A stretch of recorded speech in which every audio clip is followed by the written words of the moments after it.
Welcome to the GVTC podcast. I'm John Hill. I'm manager of communications and e-commerce, and today I'm really happy to be joined by our one of our newest members to the leadership team at GVTC, Mr. Matt Alba, who is our manager over business development. Welcome to the podcast, Matt. Yeah, thanks. I appreciate you having me on. And, I didn't prepare at all for this, but I'm happy to That's be all right. I here. didn't either. How is that going? Well, it's going. We're we're learning a lot as we go into the new phase of being the dominant service provider in one of the fastest growing areas in the country. So, historically we were just kind of used to everybody knowing that we were here, and if a house got built or a development got put in place, they knew to give us a call. You fast forward to today, and you look at the amount of growth that's going on here, right? And you've got your big national providers kind of coming in and looking at the areas. So, we had to kind of take a look and say, well, man, we've kind of got to get in front of this. But they've got a lot of new people not from the area that don't know who GVTC is and that we're here. So, hence the birth of the business development department. And our job is to go out and connect with the community and the developers and know what's going on, and make sure that our presence is known. So just kind of building those relationships and keeping the long-standing ones in place. So to add a little context to that, right? Um, GVTC was a telephone company in the 50s. It was stood up by a bunch of ranchers, right? Yep. And those ranchers couldn't get a phone line. They needed one, and they started their own telco cooperative. And that's how GVTC was born. And then we evolved to a fiber internet company and we did that, internet and communications, telephone, cable TV. And really the business was about, in the hill country in Central Texas, if you moved into our service area, we provided you services, right? And then obviously that has evolved to a place where, we always just provided service to people inside our service area. But as, business has evolved, competition has heated up. We've also had to take on this role of where we're going to make a concentrated effort to protect our market share in our service area. And that's how the business development department came about, in which you are now leading, right? And you're the first person to be really kind of standing this up in a permanent framework. And so a lot of discovery involved in that, right? And you've just hired your first two teammates, right? Account executives. Yep, we have reporting two to you, right? account executives now. So, we did a really good job at finding the right people. And man, we're just kind of hitting the ground running. Like I said, really just maintaining the relationships and, our ILEC, our legacy territories, right? And maintaining those relationships that we have, but looking at new growth in other areas as well. So, everything that we're doing is obviously to better serve our membership. So as we look into these other areas, we're looking to bring not just revenue, but the value of GVTC back to our members, and continue that experience and value. So a lot of into the new people that would markets. listen to this, right? They're like, they're kind of wondering, okay, business development, what does that mean? So like an example would be, we have a New Braunfels address here at GVTC, but we don't provide services in New Braunfels proper, which Right. I've never really fully understood. Right. Yeah. It's kind of been weird to me, and I'm from here, right? But I think what your role is really about defining, New Braunfels is technically not GVTC service area, right? New Correct. Braunfels proper. But your department is really tasked with finding those places in New Braunfels where it makes sense for the customers and for GVTC to go in and provide fiber optic services, right? Absolutely. Is that business and residential, or just residential, or both? Yeah, kind of the spectrum of it. So, as we look at, a lot of the multifamily sectors of the residential side. Like apartment complexes? Yep, absolutely. And then you've got your single family, which is your residential communities and things like that. Along the way, we pass a lot of commercial and business districts as well.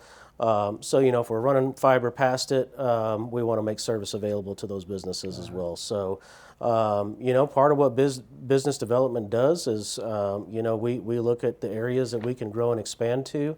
And then in doing so, everything that we pass along the way, potentially becomes eligible to service as well. So it's a pretty exciting role with the company. Kind of my saying to my team is that we're kind of in charge of where the company grows and expands to. So it's a good lot of responsibility, but it's in the years to come after we've established ourselves and we have some success to look back on.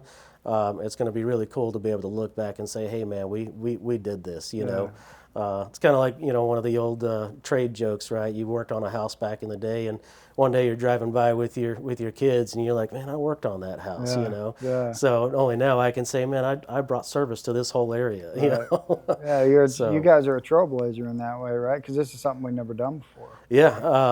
Like I said, historically, we serviced our little area, and if something was built or something new came along, they knew to give us a call.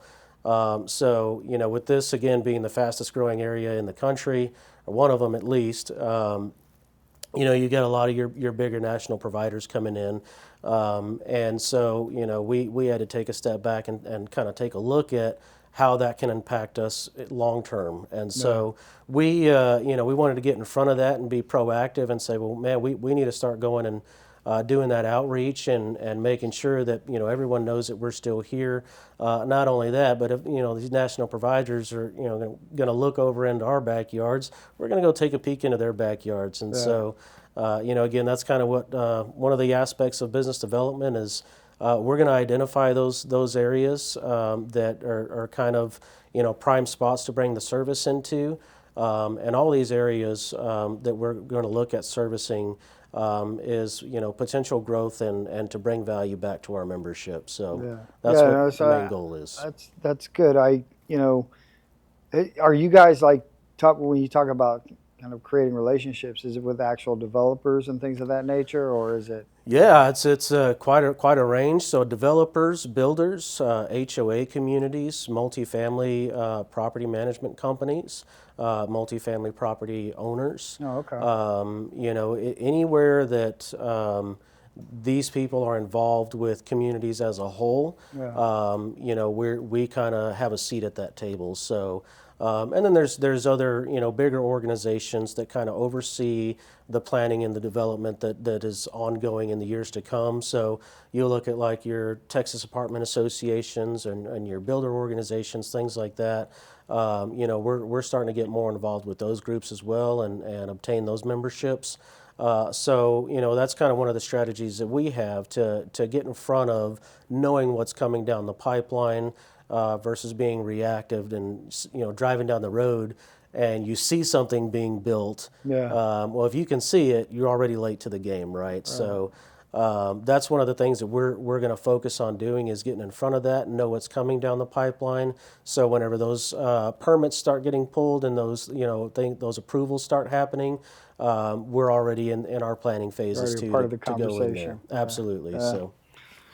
Well, that's good. So, I mean, that's a lot of responsibility you kind of built up to here. Tell me a little bit about, like, I know you used to work at Bandera Electric. You've got some history there, and you've done coffee shops and done all kinds of stuff. Tell me a little bit about like your past. Give me some context about who and what you've done in the past that led up to this. No, I know you're great with people. I've seen that in action. But thank you.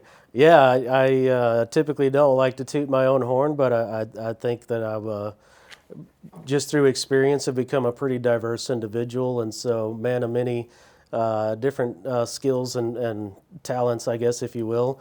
From a hobby perspective, I'm an outdoorsman. I love hunting, shooting, archery, fishing. Nice. I'm a Harley rider, believe it or not. So on the weekends, you can catch me in Harley gear and leathers. And you're not one of those guys that's gonna make me disappear if I ask you a wrong question. I might. You never know. Shout out to Dennis Binkley. I know a guy. Yeah, we'll call Dennis. But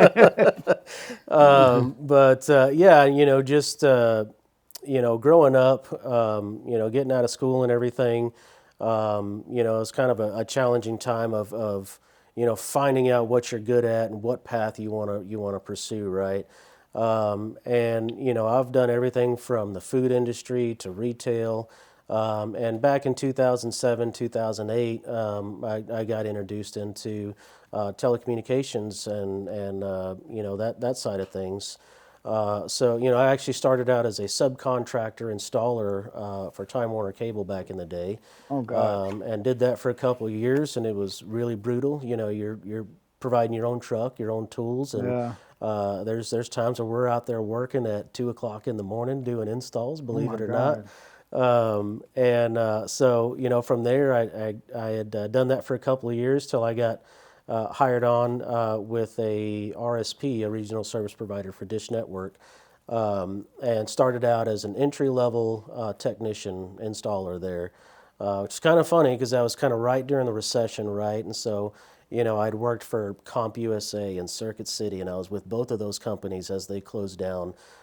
So, I'm really like, man, I'm trying to get my foundation going, and I just can't seem to get anything to It was a stick. tough And time for a so, lot of people, though, yeah, right? and it's kind of funny is, I was looking for jobs everywhere, and my brother sends me an ad in the green sheets. I don't know if that's still a thing, but the green sheets, and says they're hiring installers for Dish Network. And I said, well, I'm putting an application, so I'll put one in. Lo and behold, they give me a call, and I go and interview, and they offer me a job.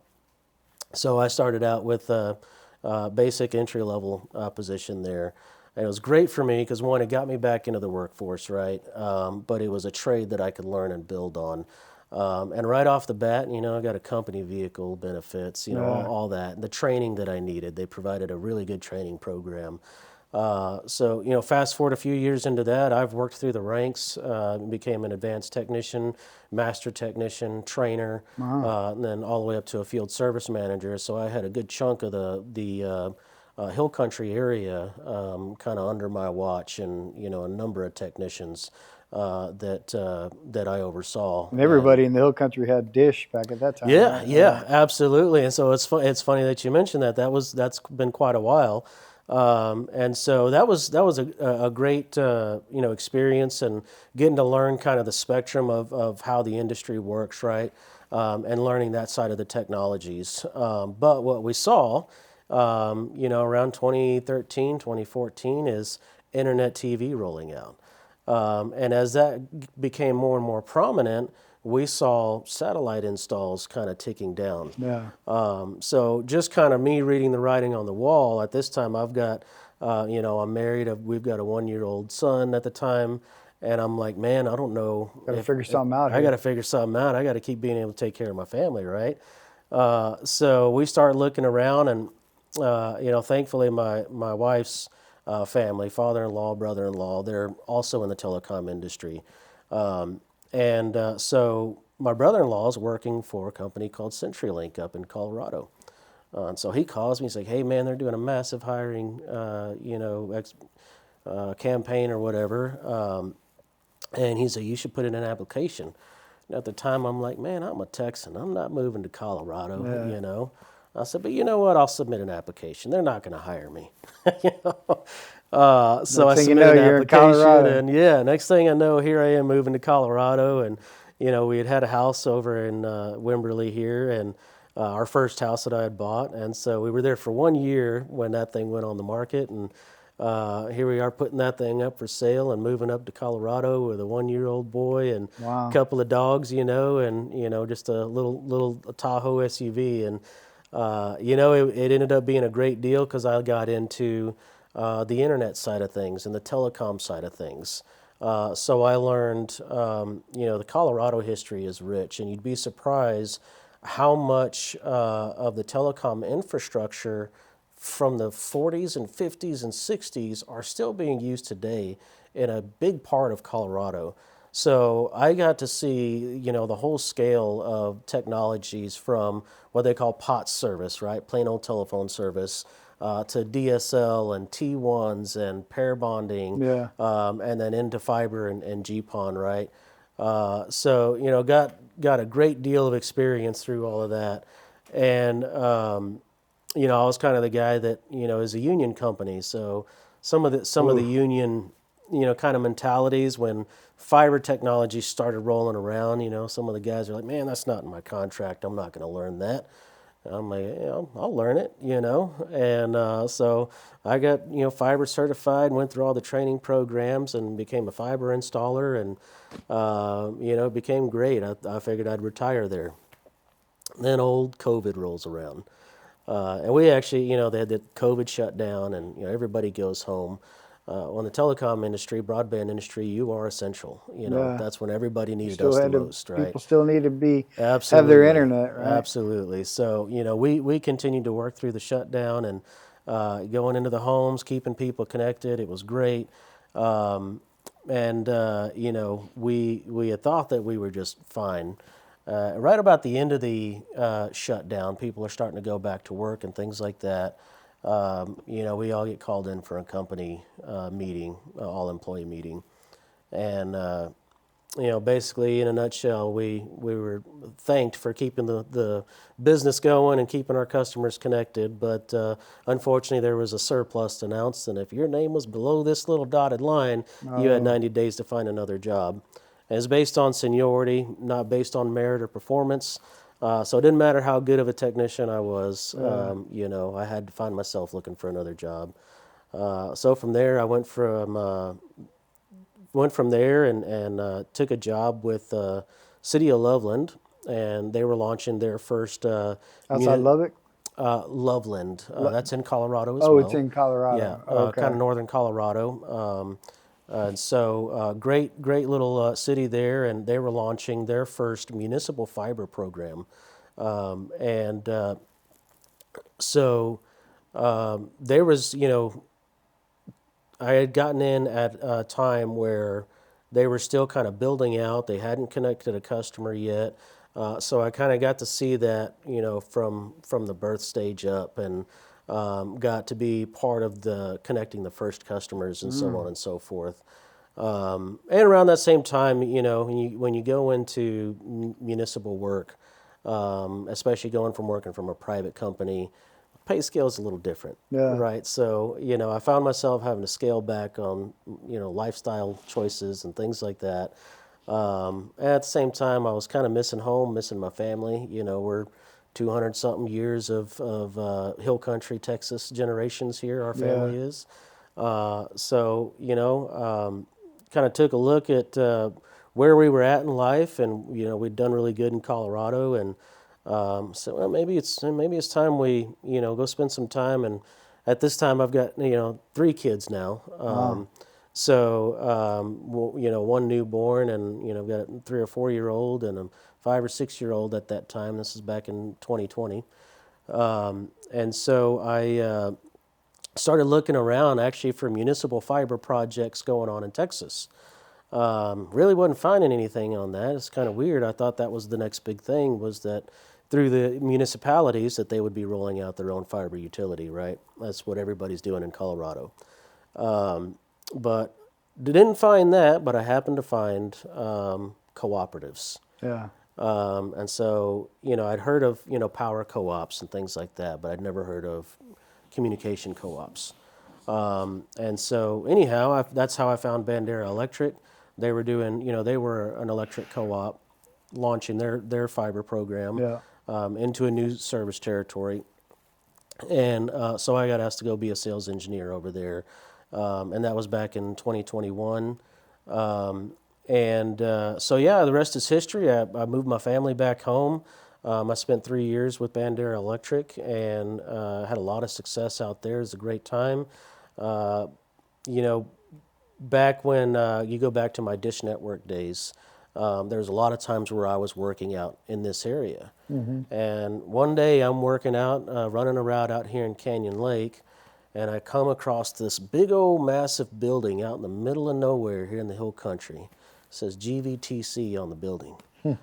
And I said, man, that's kind of a weird place. And I looked Without up and I knowing said, someday you would be working there. yeah. And I Yeah. said, man, they do It's phone and crazy how internet and life all this turns out, stuff. right? Yeah. And, I actually went home that evening. I was telling my wife about it. And, my father-in-law was there. And he's like, oh, man, that's GVTC. That's a great company. Let me tell you something. You get on with that company, you're set for life, man. I said, well, shoot, I need to pay attention to that company. And so, from that time on, I had always veered viewed GVTC as like this top employer, the place where you want to be if you're going to Yeah. be in this industry. And so, through the years, I'd always kept an eye on, the openings and what became available at GVTC. And it's such a good company that historically there really was no positions open unless somebody retired. Yeah. As once you get here, I mean, you can live your career here at GVTC, and that's a great, feather in the cap, if you will. Yeah. And so, obviously, since I've gotten this job, our old CEO, fearless leader, he retired, and the new one was promoted to CEO, and put a lot of new initiatives in place. So with that becomes growing, the creation of business development, other internal promotions. So I started out as a product manager. So for our viewers that got to see Roger Lewis, Yeah. he was my predecessor as the product manager, now the vice president of product and business development. So I was the guy that replaced him, right? Now And you're on his team, right? yeah, I am on his team, and so I ran a few months as a product manager. Man, was that a trip? It was a lot of fun. Went to Vegas to a conference there. I did Portland, Oregon. I did a conference over in Dallas. Even got to release a couple of my own products in that short amount of time. So I got to see that whole kind of the world of how that goes and the planning that goes into it and what it takes for a company of this size to release a product, right? Yeah. So it's a really cool thing to see. And then, the whole business development thing comes on and they're like, man, we've got to get out there and get in front of this. And Roger's like, well, I know a guy. So, he asked me if I'd like to do it. Of course, I'm not one to say no. So Yeah. here we are today. We're a couple of months into our new business development program.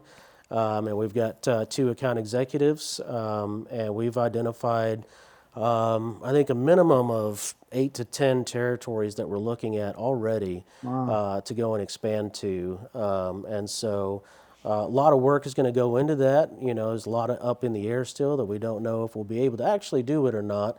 But that's what this is all about is if there's an area of opportunity, we're going to look at it. Right. And so, in a nutshell, our job is to explore that, make sure that we have a seat at the table with all this new development that's going on in our territory, and look at areas of opportunities outside of our legacy territories as well. Because it's about providing more services, right? It's about providing more services to more customers. Right? Absolutely, absolutely, and I call it just expanding the value of GVTC. Yeah. So one of my biggest sayings is that we're a cooperative, we're not a corporation. So we're not owned by shareholders and venture capitalists, right? We're owned by our members. Yeah. So everything that we do is what is best for our members, what is best for our customers. Deliver membership value. Right? Absolutely, absolutely. So as we grow and expand, not only are we, bringing the value of GVTC into these new markets, but we are keeping that value and maintaining that value to our membership as well. And so, there's a lot to be said for being a cooperative and not a corporation. Back in my salesman days, I'd say because we're cooperative and not a corporation, that means we're not in the business of selling you things you don't need, right? Yeah. So of course, if there's a product or a service that you do need, we want to be the guys to provide it. Right? Yeah. But we're not going to be, running it down your throat saying that you have to take it. But that's kind of our mission is, to be that unified solutions provider. And from a business development perspective, we want to get in front of the builders, the developers, and be able to provide the solutions that we know that they're looking for, and provide the most value and experience to them from a Texas cooperative. What do you see as the difference between business development and sales in general? Oh, that's a loaded question. Well, it came from my kind of researching for this when we sat down. I saw you shared like a really kind of insightful thing on LinkedIn. It was something about, I don't want to butcher it, but it was something about the difference between business and the kind of yin and yang collaborative relationship between the two. Absolutely. And man, I wish I could remember the name of that guy. I'd give him a shout out. But you connect with a lot of great people through your LinkedIn, and There's one guy in particular that shares, a lot of differences between what a sales manager does and what a business development manager does. And, essentially it's, with sales, you're chasing bottom lines, you're chasing, max revenue, and you're chasing commissions and things like From a that. company perspective, From a right? company Right. perspective. With business development, you're creating growth, you're creating opportunity, and you're keeping up with what's coming next. So instead of chasing goals, you're creating them. And so, when you take a look at it from that perspective, there are a lot of similarities, because Yeah. obviously we're in charge of growing and expanding and doing well for the company and the membership, but it's really in a different mindset. So, instead of just chasing bottom lines and bottom dollars, we're looking at what we can do to generate more and create more opportunities. So. How do you think when you're out, maybe it's in how you coach your team. I don't know if you specifically are going out on business development, kind of creating relationships or not. Oh yeah, But absolutely. if it is, I mean, how do you tell the story of GVTC and the value we create, and how does that play a part in building relationships with developers or HOAs or whoever it is that you're trying to create that rapport with? Yeah, that's a great question. So, a lot of it is still a learning process, but what we do know is that doing business with GVTC has exponential more value than doing business with, a national provider that is just interested in raking in that revenue. So, by doing business with GVTC, especially in these new areas that we're looking at, we are a not-for-profit company. We're a cooperative. So our thing is giving back into the community, being connected and making an impact into the communities that we serve. Yeah. So, one of the things that I kind of stress or emphasize when talking and making these new relationships is, if you do nothing else, by doing business with GVTC, you are automatically contributing into your community. And that, that goes a long way, Right. and it raises a lot of eyebrows, Yeah. right? You're helping high school kids go to college. Absolutely. You're helping feeding, people that are going hungry right here in your community, not somewhere else. Absolutely, Right? absolutely. And all of us here, all the employees here at GVTC, we all commit to the foundation, whether we, donate a percentage of our paychecks, or we are, volunteering for the community events that, are going all year round. Yeah. In particularly, I helped out with the Thanksgiving give back, and then the Christmas one that we did with another nonprofit. I think it's Angel Wings or Angel Tree. Angel Tree. There you go. Yeah. And man, that was an experience to provide those holidays to families that otherwise wouldn't have been able to have them without GVTC and its members and its community coming in to provide that. Was quite an experience, and that alone right there lets you know that you're doing the right thing. So It's a big reason why a lot of people work here too. yeah, absolutely. Besides, all the things of taking care of a family and all that, but it's also rewarding to be a part of that as an employee, right? Yeah, And GVTC encourages us while we, during business hours to participate in the foundation, which, they don't have to do that. no, right. That's something that is just part of our culture at GVTC. Absolutely. I can tell you just with my new account executives, man, it seems like when I started talking to them about the foundation and everything that we do in the community, just through that, man, they wanted to be hired just for that. They didn't really care about the job or the pay, but they just wanted to be a part of that. Yeah. And it's a great feeling. So I know that's one of the big reasons I've stayed here so long. It's just because I feel good to be a part of something that it's not forced, it's genuine, right? And it's a natural part of giving back to the community, and it's just part of being a cooperative, right? Absolutely, absolutely. So, you talk about the difference between a salesperson and a business development person, right? So when we go in and we're making these new relationships and we're looking to serve these new communities, right? Well, I don't see that as a sales pitch, but it's how we're directly going to impact the areas that we look to serve, right? Yeah.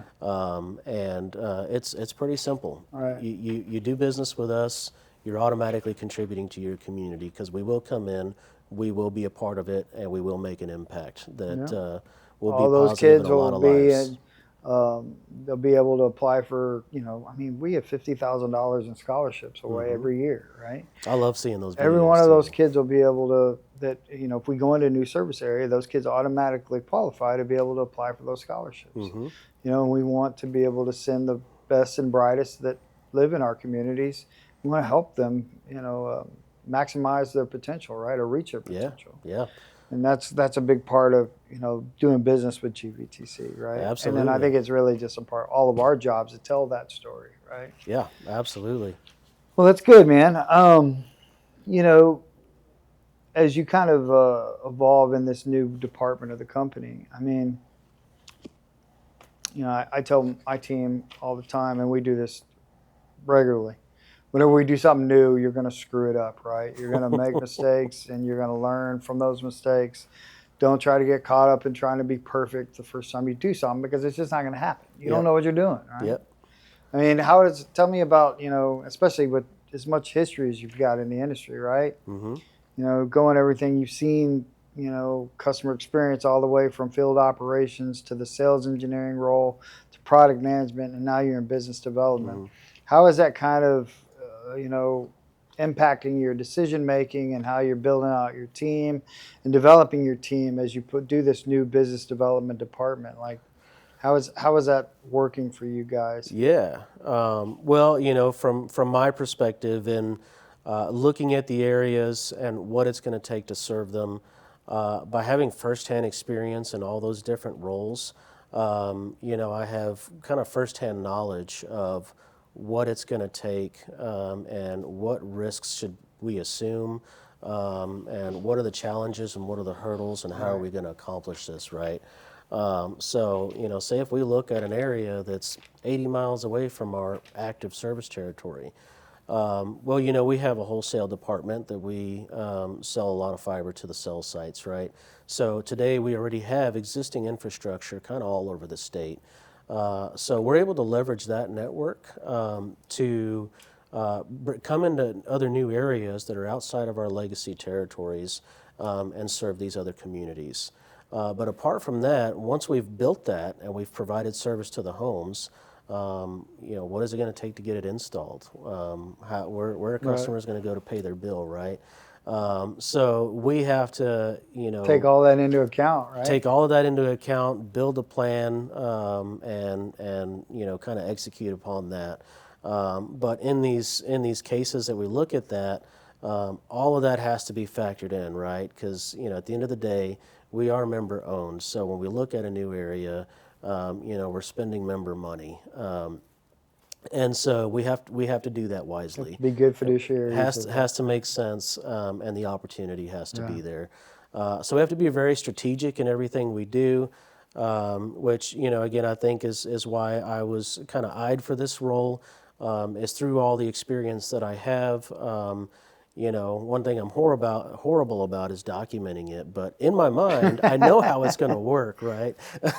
Well, we're the guys. We're the guys that love to talk. We don't want to actually account for everything. No, say, no, right? not at all. We just want it to get done, right? I'm the same way. On that note, though, one thing I've observed, in the almost year now that you've been part of the company, is that, you're doing something new, right? And I think, I've known you and got to know you. Is like you're great with people.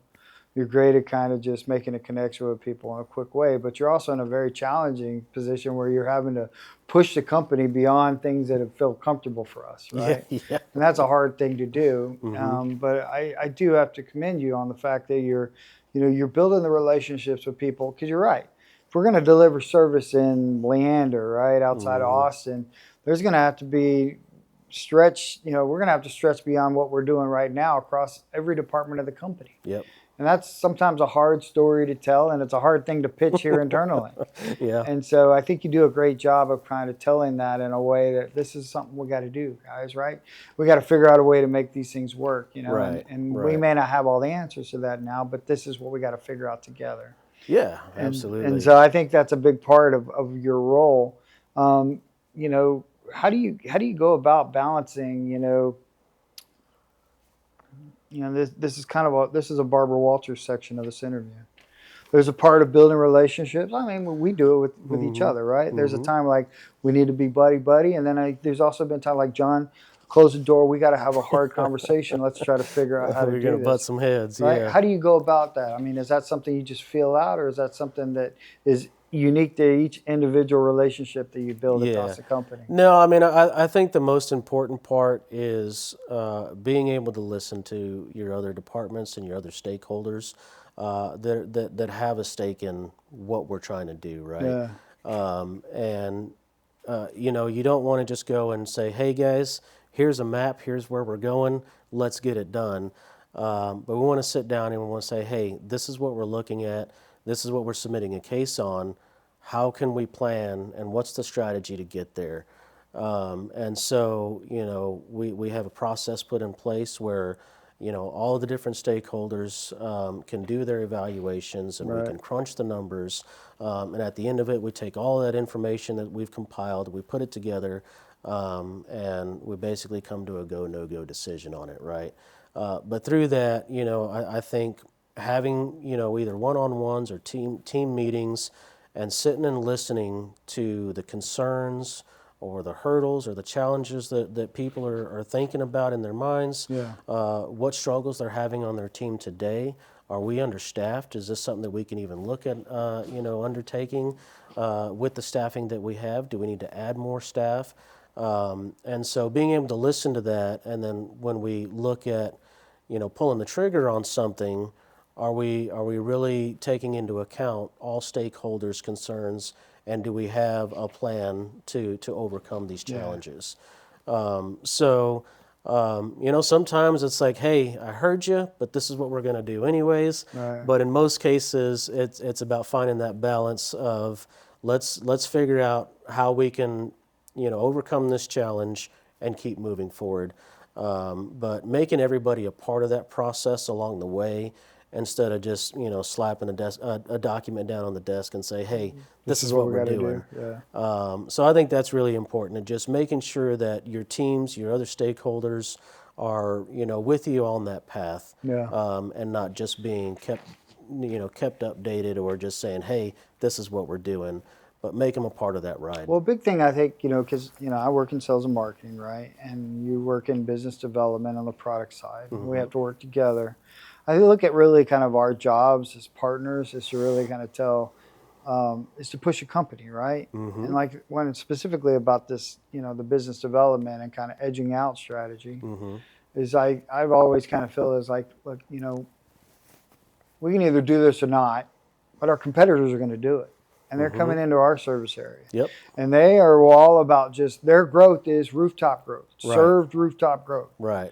Right. And we can either say yes or no to these things, but this is change. You either take it to change and you plan and adapt and develop a strategy to be a part of that change, or it happens to you, right? Yep. There is no we're going to stay in the same place. And so that's really what when I try to talk to people about, not just the business development thing, but any of our new products we're going to launch, or new, sales strategies, our outside sales stuff that we're launching now. It's like, this is something we got to do, because it's either going to happen to us or we're going to take it to the market. Yep. Right. Yep. And that's kind of, sometimes that works better than others, and works better with some folks than others. But I mean, that's just the truth, and I think that's where it's kind of our jobs to partner together to tell that story in a compelling way. Right. Well, and we realized kind of early on, and is why we came out with the business development department and decided to greenlight this initiative, is because your national providers were just focused on rooftop growth, right? Yeah. So they didn't really necessarily care if the service was connected, but they wanted that service available to the curb. And so you look at the amount of growth that we have going on in our area, and these national providers are there. Yeah. So again, we had to sit back and say, well, guys, we got to make this service available, or we're going to miss the boat. And so we kind of put this together, and again, up until really 2025, this year, we had no outbound strategy. And in just a few short months, with all the initiatives and the plans that we've put into place, today we have outdoor sales reps, both for residential and business. And we have the business development people. I have two community account executives Yeah. that are out there. They're shaking hands. They're meeting people. They're looking for those opportunities. We're evaluating our competitors and what the value they have versus what the value we bring.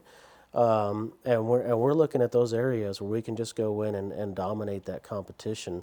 And again, I'm a firm believer. I'm not just biased because I work here, but we have so much more value than the national providers do, not just from a service and a pricing standpoint, but from an experience, customer service level. You're not going to have to call in for help with a Wi-Fi password and get put on hold and hung up on 3 times and scheduled for a technician visit 3 weeks later.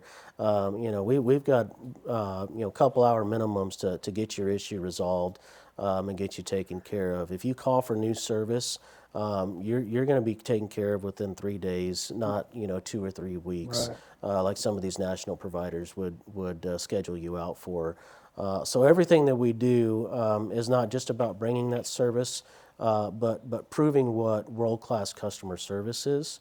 And so as we look into the new areas, that's the value that we look to bring, and that's how we're going to compete with our national providers that we're faced with. So it kind of makes my job easy in that point.